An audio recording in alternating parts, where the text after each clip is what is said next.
wezo. Owo kan call me. Owo kan me do owo kan call me ma owo kan e. Uga e wugwe no u call me baba na.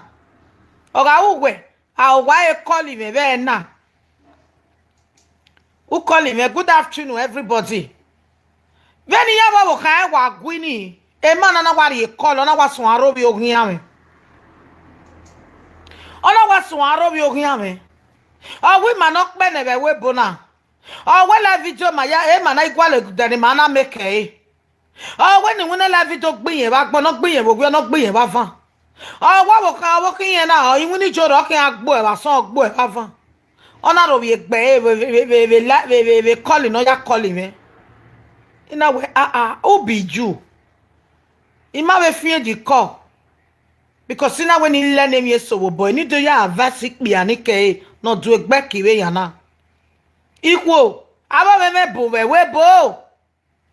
Abo meme wa mo okoto pe anu wa ya o me. Ve no pe ani wa jo hono me wa no iro tag mo na me o me. O wa je me no ko meme no mo ru anu ruwo wa. Ikpe o meme bo we bo. Iya we ne ya gugwa me character. Ikpe o meme bo we bo. Isi ahono ha me go. Why you say hallelujah? Why ka wo wie na ebe bo hallelujah? Ikpe o meme bu we bo. Eri o te kaje. Ikpe o meme bu we bo. Iyan vin Italy, iyan vin Germany, iyan vin France. Ewe ha ni ya wa mo boje. Ikpe o meme iyan bu we bo. Isi ahono ha me go. Wala wo. Iya ikpe ano gigbera gbije. Ikpe ano gbokwo. Ikpe ano we mi me no go ku. Ikpe ano simi go mo. Igo mo ne government ave lezu you tabo meme ni rogwa. Ikpe o meme bu we bo. Okpe ano we kian. Okpe ani abada oboka agui. Oga we kian. Ideo. Oga we kian. You understand? Italy the persecute. Uga we no utie. Umana tie ya la daba kota we na ya tie no be the person la dia. Ikpe o meme bo we bo. Eri ikpe akaje be genete. Ikpe o meme bo we bo. Iku wa wanya message na. Wa mana ribute me wa Wa ke bia no pia wa ka watch ene. Wa ri ari hospital ni ya checkere roge. Awu we o o me machine ya gugwe ho iye me machine jo gwe ho ye cheka berere erere wa se benye ola machine uwe ne doctor la wo na okpia nu hia ho me ona okpia nu wa agbasun lafi we ne doctor chekere roge ni ya cheku gwe oge abo pio me bu we bo me gba bi pia na de na bia na hoto o wa bo ka we gwa agui ugwa tie pastor go wa ro be pastor ge Wa bo ka we gwa agui ugwa tie prophet go wa ro yo wa bo ka we gwa agui ugwa tie rabi je ugwa ro yo wa bo ka we gwa agui ugwa tie wi je no re je mi ugwa ro yo wa bo ka we gwa agui omo no si aye Nigeria no me no ya bia ugwa tie wa ro wi je ma ikpe me bu we bu wa even ni tam gwa na wa rie wa mana rie iya aju gwa he sigo mo da o me ya pa o me mo bun se out of 100 75 o meme yahin ni ya la program na iya wi pe o meme bu we bo ipe o meme bu ipe o meme ri ro tornado we bo nya yarije we bo nya yarije nya wa ije wa begere re ma gba iya na wa kokigo ti ona re bo na wa megbe ona wa mele gbe libia o ya la we bo ije wa begere we ke kan oko iya ga mo ejo koko era wa ya kokigo iya na mele we bo ipe o meme bu we bo iku wala gogo we bege mi ya lelu wa gbin na ibi wa so o ma na dede gba wo ni a o gbu e ke no wi eje o ma na we bege ya peku ya wa vi obeve ya wa vi ye ko gbogbo o we call police I go kill you ya igbo ani ya du e gan ipe meme bu we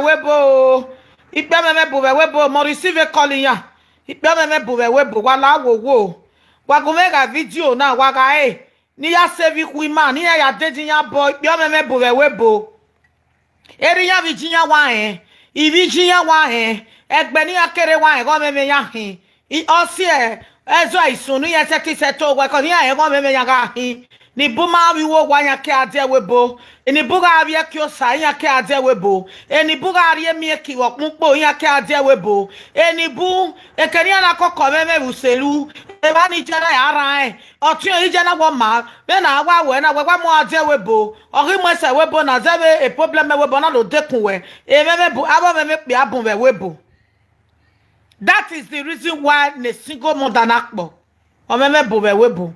Wa forgetting we aje wu no mo se o me mu wo wa bun be webo o ge ni ana ila webo ni ya o me o wu wa ya hihin wa maro pia no me mo wu wa egbe oko we oko egbe we egbe oko we oko dogbonuje wo ma na teta government mi owo mo wo ma na teta wo pasun akoko mo wo ma na teta era ihinu wo ya ri ope ojo na bu yan adi egbe bia me bu be webo idene wage ama pick a corner egba yan ga watch ni ga do mo call it bia me bu we webo it matter me you no te message na o me yan wa bu we webo yan gwa gun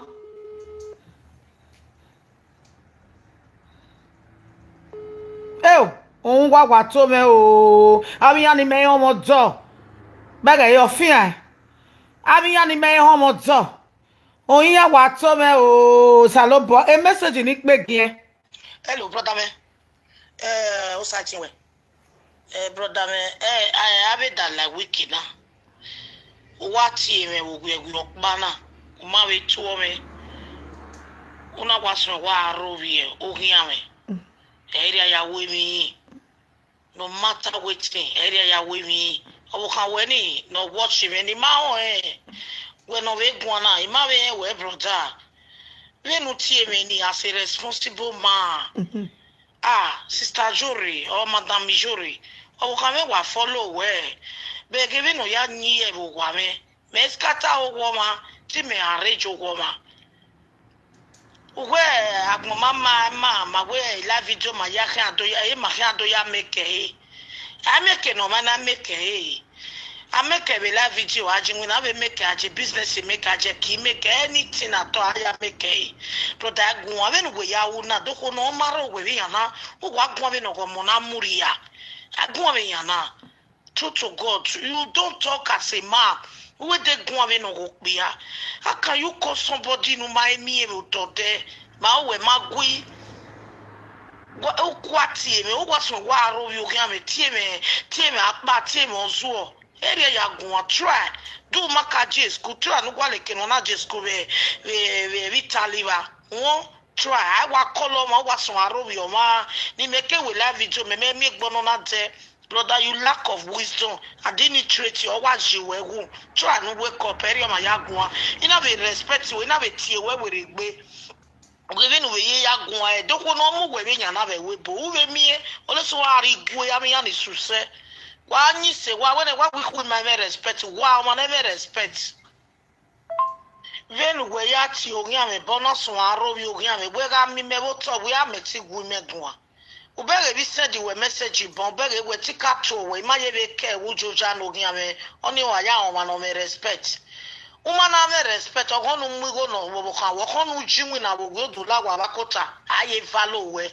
Respect is very very important. Respect, you have money, you don't have respect. You cannot even get that respect from your wife. Try and work on yourself. Women eternal brother me. Try and work on yourself. When waya nyi e man wa local gbe. You people too local. Local community o wa hin wa again deti me wa mi we be agbejuwa o you are too stupid to call me this morning without greeting me. You begin to insult my enemy. What have I done? Mo pa we live video no kan we watch here even we live video billions or billions what say me we pa no wa so ajoja ne gbo ajoja ne iwa. Are you crazy? Are you mad? Emi ogbo a how many times of that female do back in? I've been my boy every good one. Don't want for now. How can you have problem with your wife? Who watch your man or watch what's on road here? Imagine your man is see. Nick Bavok Belu Wagman, what Zua Wagma, you mad? Who was Zua, brother? Very went back. Are you crazy? Ati wa dam yo, wa calling na yi. Ah, Ona one local idiot in working. Why when I walk with mammy who? Why when I walk equatorial respect? What kind of local life be this? You have a problem with your wife. You can't even settle with your wife. You begin to call that as a person. Why arrange your wife? Let them know your wife. What call the way? Maybe what do we babu way? ibaga he. Ah? Imagine be ke go ye be rowie me. Ina ye be respect ne. Eba no na we omo no me respect. O me respect. Forget where iduara webo. Iye mi ne be respect me. Anybody no ne respect e me kenoriye. Abi yore to the respect ya mi joboni e ya mi mani back me bi yeke. Aba me wa we webo. Ikpi edo no me ya wa poko awe webo.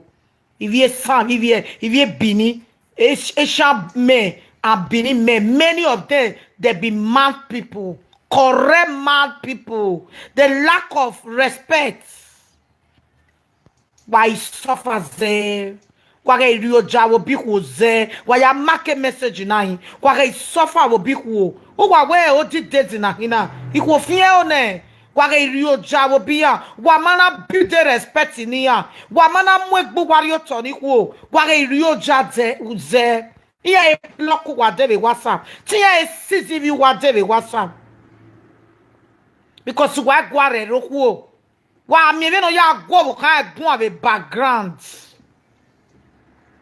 We are giving no ya go behind one. Ona pick a calling me, ona go behind one. Very local champion. Double can work lele me, boy come. They took we give me respect. When we see many, we get a woman we like me.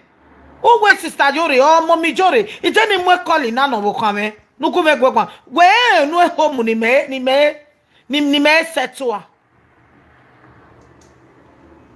Iya bi wa mi o wa won me be wa so ajoja na ye abu hun tan na me kwa do we webo wa doria webo wa ha o ko no keke no gwo gwojo wa jinyi bi ere hin sigo mota wa mu ne ko jinya yabo wa jinya gbe ne teleke kwa yoto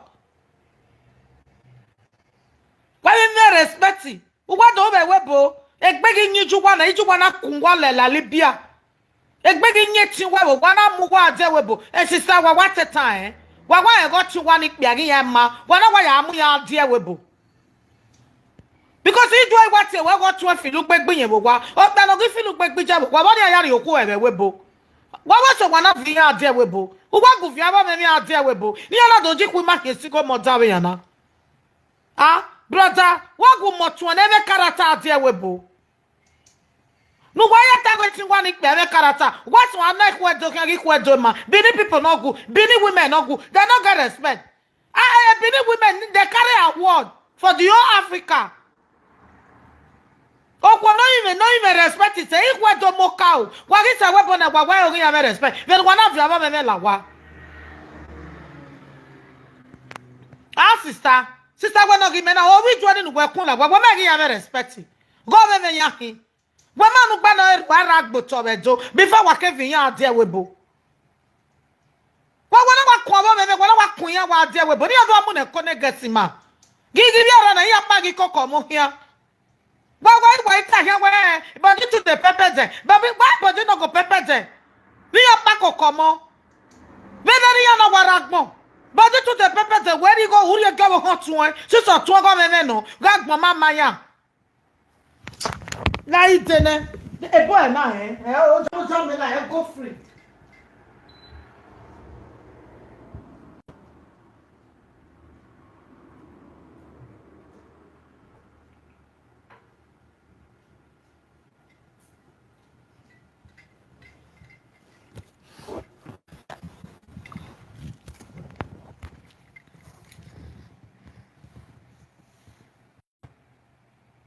wala wa come me ate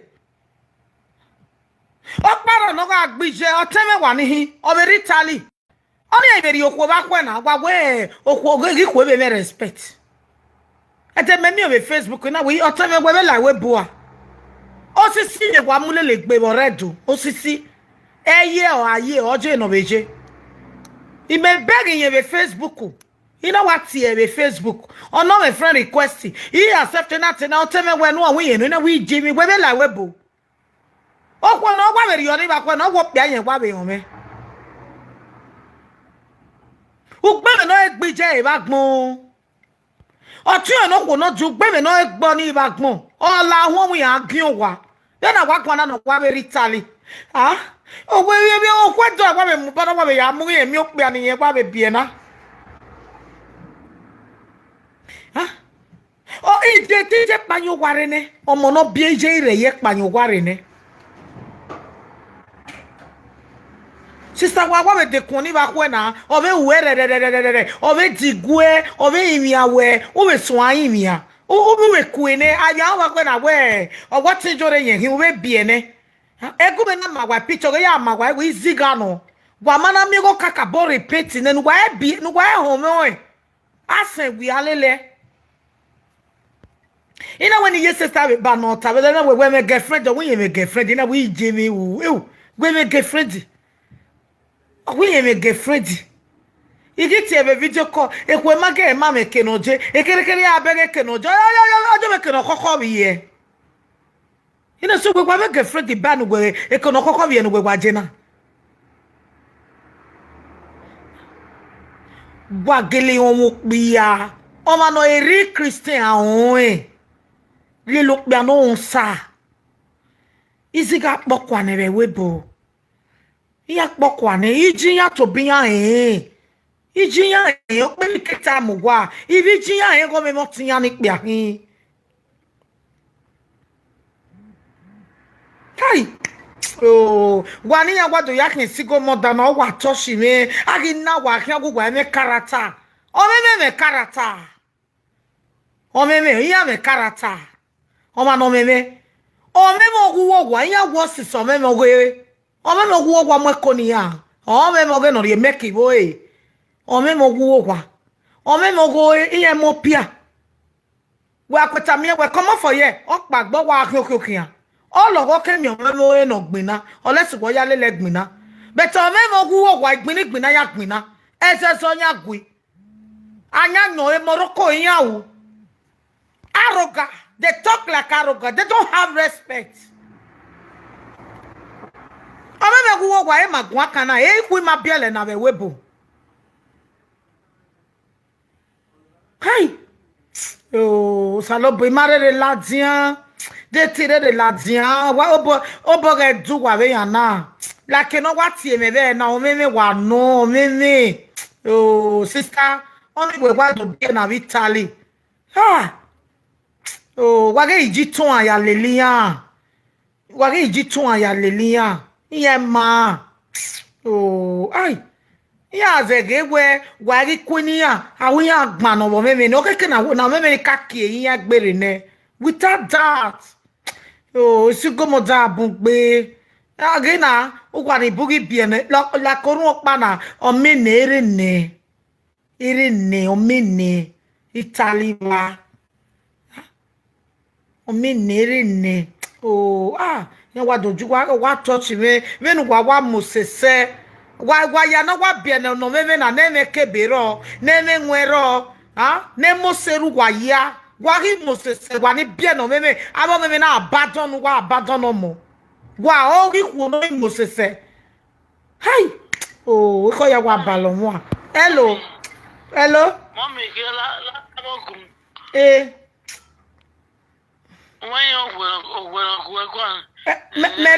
you go mere la video Tama itame we if mo salo gwa we salo gwa e problem me atifu €100 e ya fa a problem me we phone in the name of Jesus a problem me we phone wo me problem me ropa vie a problem me we phone give me €100 when this we do am for any do me worry mama wa kun akana e we problem me we phone o we say Okay, we were. But you don't need that out there. No, we're begging. Only when this stupid. Who does it don't we don't hear this book?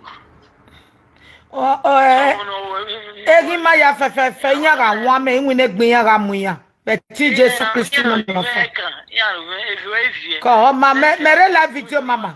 Mere live video. Mama this way. Oh my a problem here. Oh, Saloboa. Oh, ain't guessing my what to me. I pity my guests. Why they go be especially Otinya wa do no buy. Ovije me we lucky where. Or see any smoti wa me ya wonu tijian because tijian even no ya no buy. Or even oya lwe brain no why my pikin say he love you. My pikin say he like you. He are no ba why baba na we fall in love. After they will run away. Oh, my people for Benin men, full Europe. My people, both America, both London. Now all the whole world. My people, if America, Canada, Dublin, Ikbedo ni meme yan voe o. It's your own hamego. The full America, the full Canada, the full London, the full Dublin, Europe, France, Italy, Belgium, ikpiani meme, ikpiedo ni meme pokwa be webo. Iya wa meme na kemu ya de, iya uwo gwanya jio, memo uwo gwanya hi, iya memo goe, imasa meju nuta. Iya memo goe, o memo goe talk ba ogo mo, o memo goe to the respect no ma, o memo uwo gwanya de respect no bo hiya, iya de respect no mo ni abie, iya de respect no ruwa hiya, iya de respect no ko no ne ari yo wa. O meme, ai, gwani ya wa do ya kin sigo mo da wa touch me bu we.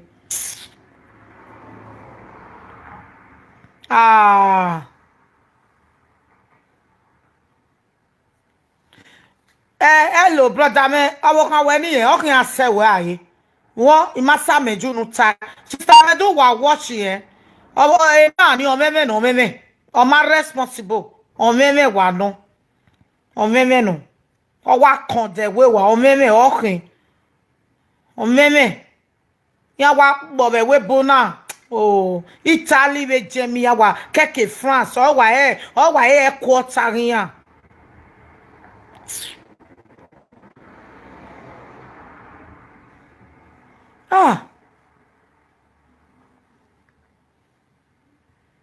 Yo je oyin ya wa to me bego na gbon e na wo yin owo me wa no yo na Christmas wo wa ya wa je wo wa ya bi o ya mo wa o me ya wa kin ya dupon je gbe ya be gbe to be ni e ma ni normal be ya live ni ya be ya live be to la ya hu ya ma eri ya ma ejian yo Saloboa yo because ya wa balomo the way no e kisi mati mi ya me respect I doge ya ina doge ni pe na doge ni ko na o me ya wa ipe aiji eso awa gun igbe o ko wa be mo na yo wa iji iye bi ka kun ya mo ku iye bi yo why vie ya wa Saloboa wa ge vie o meme wa ni bu wa bie na be we bo egbe ya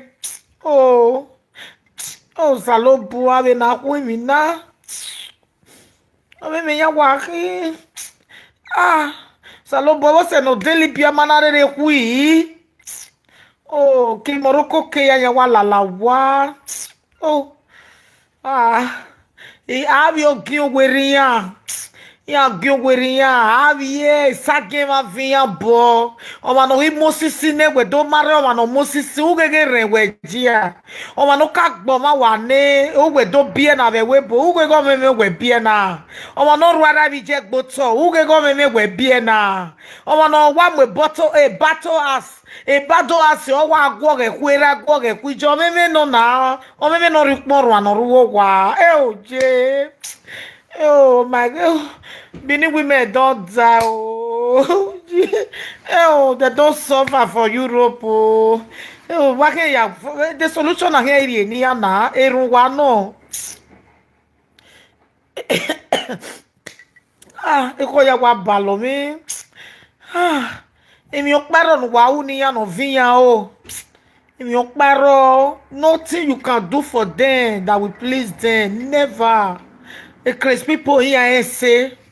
E crazy people here value manere egba. Unless you get it ma be gba sister. Oh, me ni ana value. Where they we agba ye value we. Oh. Ami man wa do pie na we bo wa ma ya investigate so wa ke amu ne konia o ma ti di twene kere no ya go wa no ke pa o eso wa ra iri aga de mu e je ma go no ro we ra ya wa ra iri ya mu ade we bo o salonu do pie na mana wa ra iri ame we deliverance in the church o me ri that mo no sa una wa de kun sister ge tu wa pie oh salobua oh ah Jesus Christ Jimmy oh wama deserve sister oh wama deserve yan usenu wa sebun gbe egbo pe ana wa abo me no ri pon ran ni ro wa deserve no ama won do ma se ama de bie ma se no ya bie no me no ri pon ran eve yan sijo ma gbe oh emi oparo no ni yan no please yan ai oh Jesus Christ ah ije ni ro wa be ugbe be ni wa na ewe oh Jesus we go na ewu wa pin yan re mo be dia wa na ran yan e bi ri ni a Cause I never wanna play happy families with you, but I like having you around. I'm fully aware